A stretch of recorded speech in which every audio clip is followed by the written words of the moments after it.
Hi, I'm Miss Kim, the Art Link instructor at the Music Connection, Conservatory of Music and Art, and today I'm really excited to teach you this mixed media fusion of art and music, as I'm showing here.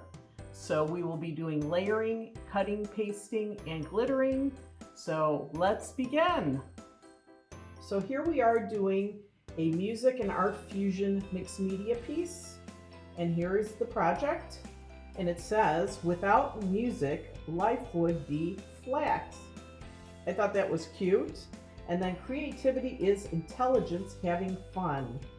And then we have a musical note here and a paint palette with paintbrushes there. So let's begin. Here are all the materials you'll be needing for the project. Keep in mind, some of these are optional. Some of these you can do a different approach. So as I go along, I'll explain what I mean by that, okay? So let's first start with, here is a mixed media pad. It's 11 by 14 from Canson is the brand, and it says XL on it. You can buy this at, your hobby stores. You can use a coupon to buy it. I highly recommend it. You get 60 pages in it, and it's a great way to do projects.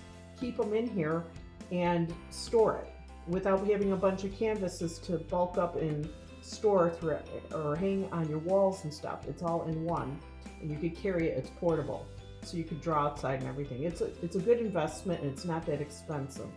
If you don't have this, you can use like a poster board from the dollar store, cut it down to the size you want, or you can use cardboard and cut it to the size you want, because we're going to be doing a lot of cutting and pasting.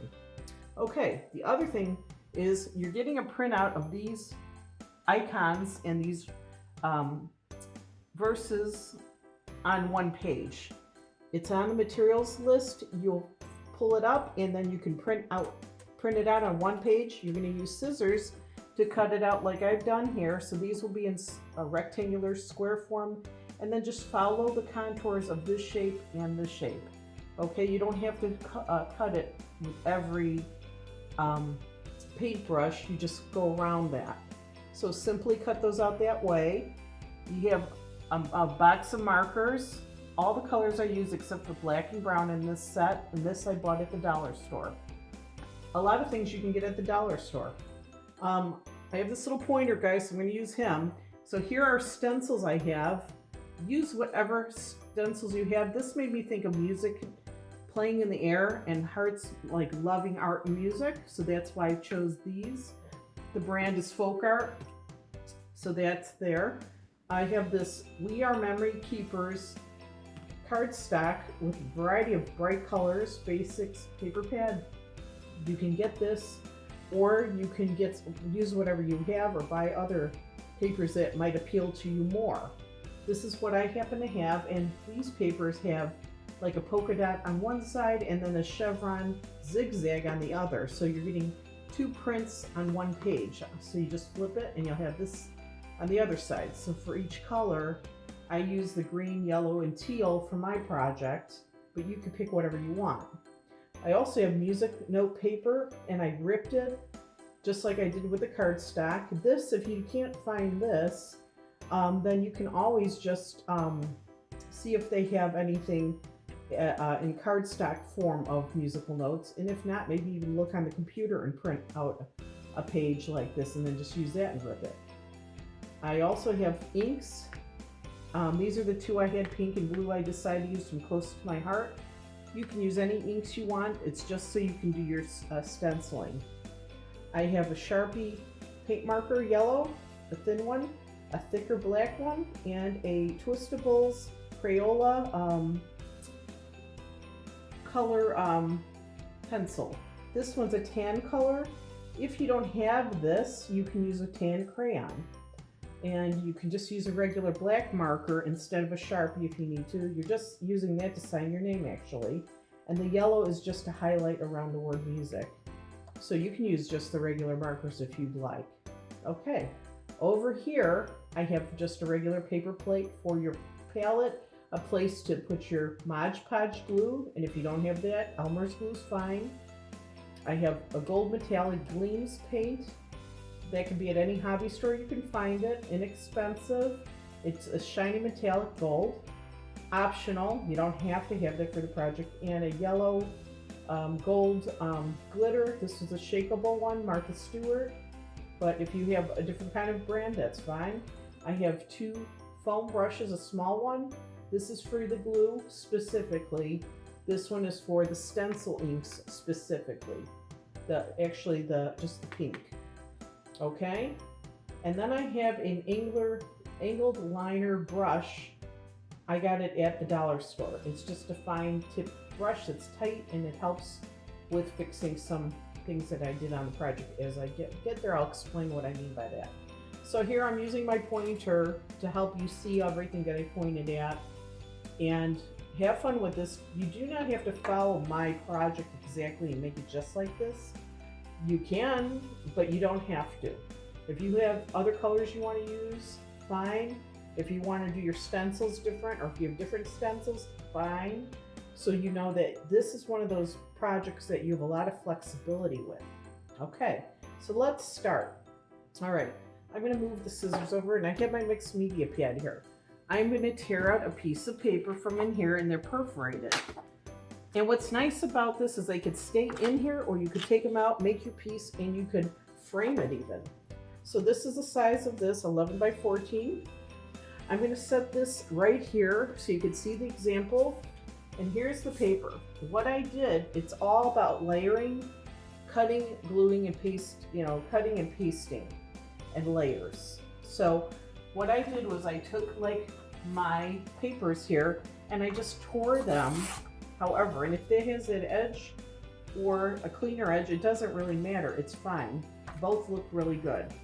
So I just kind of I'm going to pretend and randomly put these pieces in place. It doesn't matter. It doesn't have to be exactly how I did it here, but you're getting the idea.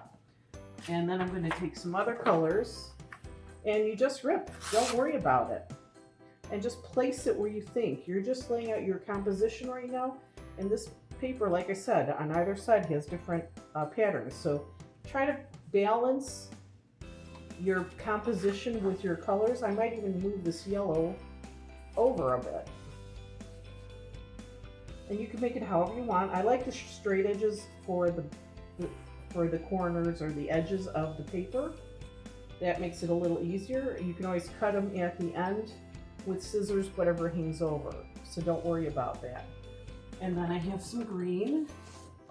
This one doesn't have both sides. This one just has the one side, so we know. And I'm just going to tear and make it, you can tear it however you want. Sometimes not putting a lot of thought is better than trying to think so hard about your composition. Just have fun. And then here's your music paper. Again, if you can get cardstock, that's fine, or a printout from the computer of music, that's fine. And I'm just tearing it. The only thing I would recommend is when you do, be sure that your music note is upright like this, not like you're putting it upside down when you're putting it within your piece. And you're just tearing it and placing it throughout your composition here, however you'd like. Just to give you an idea, I'm not following the format like I did here, but you get the idea. Then imagine taking your Mod Podge, you'd open it up and you would squirt it on your paint palette like that. You would use the smaller brush, and dip it in there, and you would take the back of your paper and off to the side on a covered table, so you're protecting your table. Put your Mod Podge on it, it's a glue, and you're just coating that paper to be able to glue it down on your paper. So you cut, and now you're going to paste. And all I'm doing is that. And I'm making sure I get to the edge, and if it goes over a little, we can always cut it off. Then you can even do it with your music paper. Again, take some of your glue. You can use Elmer's glue if you need to, if you don't have Mod Podge. Mod Podge, this little bottle is all you'll need, and it's at the dollar store.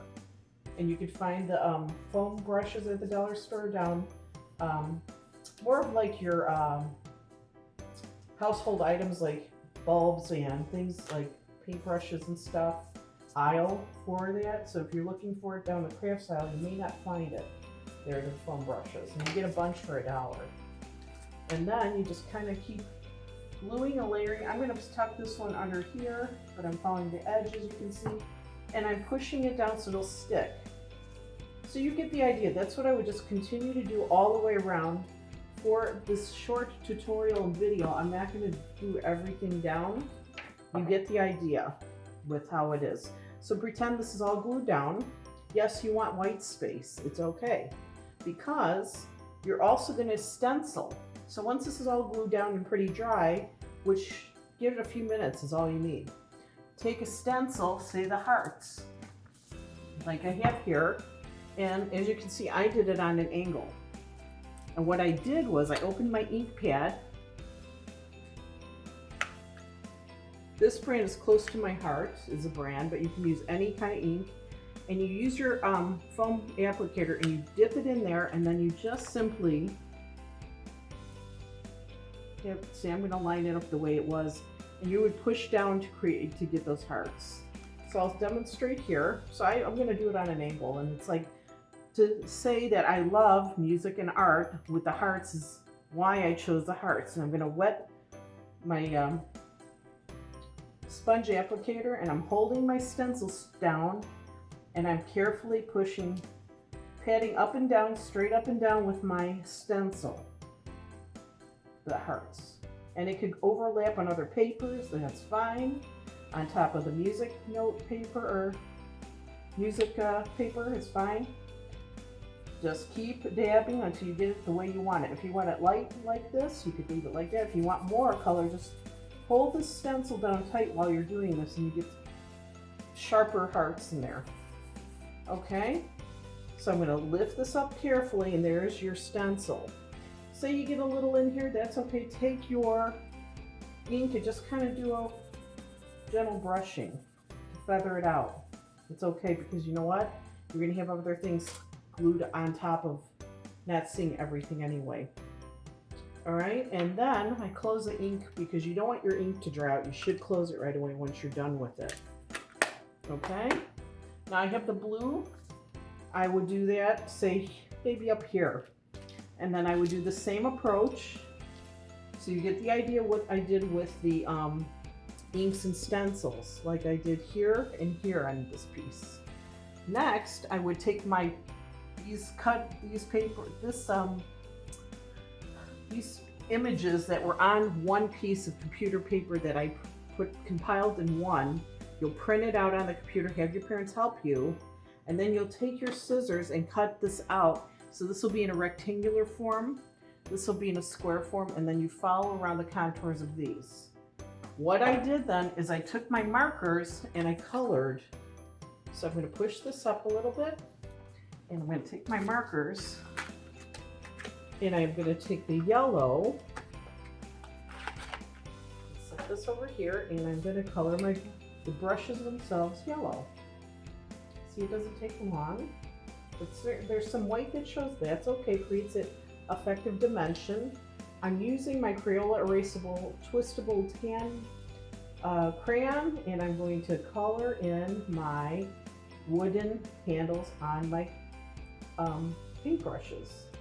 If you don't have this, just use a tan crayon or a colored pencil, or even if you have a marker that's tan, it doesn't matter, you can do that. But with this, you can go like this light and color those all the way in. So all the paintbrush handles are colored in like wood with the tan, excuse me. And you twist this to get more of that crayon if you have this.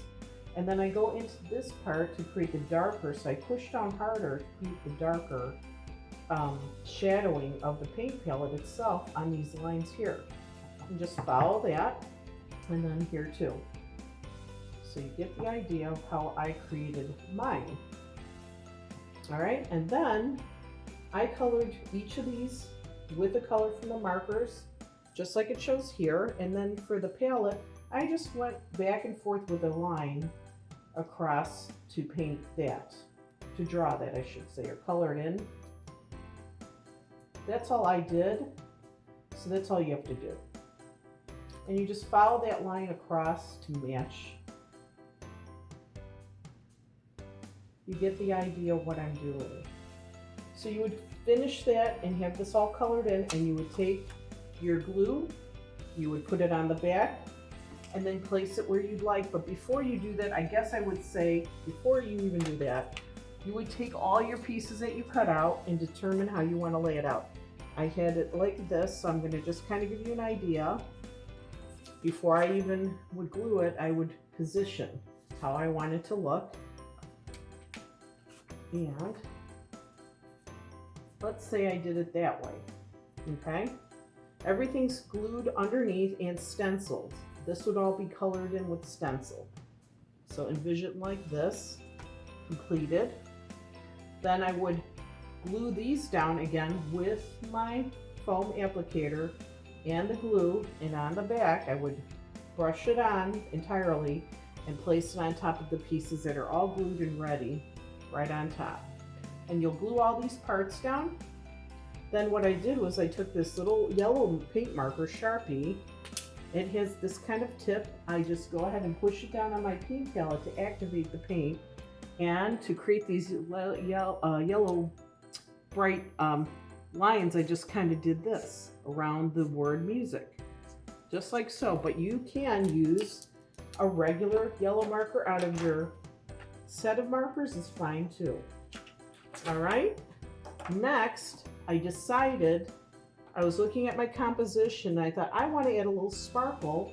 So I took some gold, metallic gold paint, and I used my little angular liner brush and I squirted the gold onto my palette like so, dipped it in, and I just did a simple brush mark here and there, a little squiggle there, wherever I wanted to add a little sparkle, you know, and throughout, but not too much. You don't want to overdo it. Then you would wash this brush in soap and water in the kitchen sink, dry it off, and you're done with that. And you can let things dry, and then what I would do at the very end is I would color in intelligence with the yellow marker and put the yellow marks around the music like I show here. And the last thing I did was take a foam brush with the Podge again, and I just swept it here and simply took my gold with it, it's like a shaker, and I sprinkled it, and then I let it like fall off onto the plastic table cover. So you're not getting it all over on the table, under the floor and stuff, because it's fine glitter. But that's what I did, is I just kept taking my foam applicator and adding the glue in spots, and then I'd glitter and dump the remainder. So I did each spot individually to create that sparkle and like a gold paintbrush stroke there and here, and just like a little razzle dazzle for music. It's just to add a little sparkle to your piece, as you can see. All you do then is let it dry, and I use my marker, my Sharpie paint marker, to sign my name, Kim, in the year 2020. You can do that with a regular marker here is fine. You don't have to have a Sharpie. And that completes the project. And I hope you enjoy this mixed media fusion of art and music. So remember, this is Miss Kim signing off.